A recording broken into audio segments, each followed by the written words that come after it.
Bella a tutti raga, qui è Miro ed eccoci qui in questo nuovo video che sta uscendo oggi perché non me l'ero preparato per la cessione, perché sono furbo e quindi eccovelo oggi.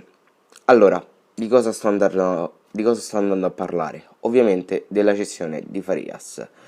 Farias che non è più un giocatore del Cagliari ed è diventato ufficialmente un nuovo giocatore del Lecce, con una formula molto simile a quella che abbiamo visto per lo scorso video, cioè per la scorsa cessione di Farias. Simile ma diversa. Perché?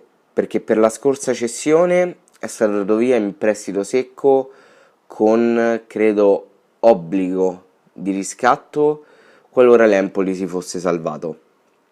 Quindi diciamo che sulla carta l'Empoli aveva anche la possibilità di riscattarlo.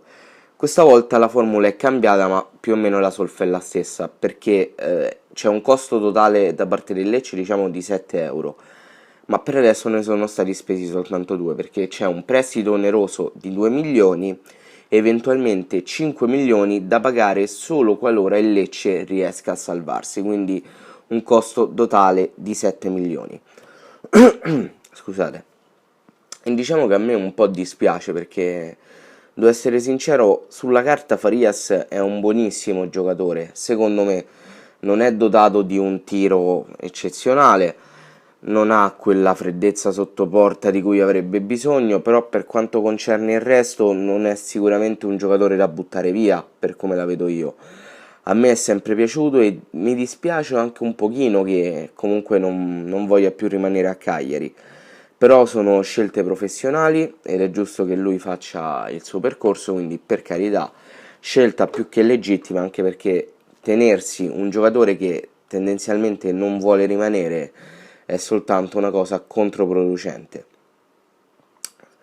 Non penso che arriverà un rimpiazzo di Farias perché non credo sia mai stato nel progetto, non ha nemmeno mai giocato un minuto di amichevole, quindi era chiaro e palese che comunque fosse sull'uscio della porta.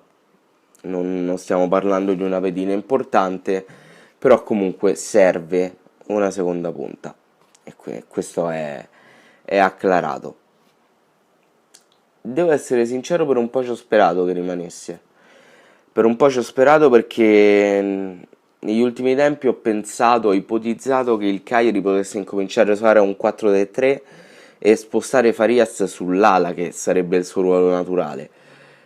Però, ripeto, tenere a Cagliari un giocatore che in fin dei conti se ne voleva andare non avrebbe avuto senso.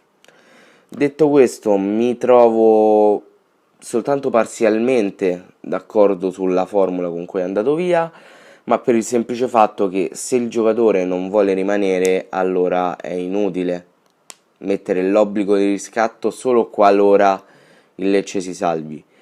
Ok che probabilmente andando in B magari non ha i soldi necessari a riscattare Farias, però se mettiamo caso che il Lecce non si salva, noi ci ritroveremmo per la stagione 2020-2021 di nuovo con un giocatore che non vuole rimanere, quindi non lo so, non ha senso secondo me.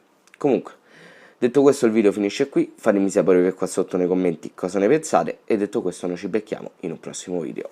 Bella!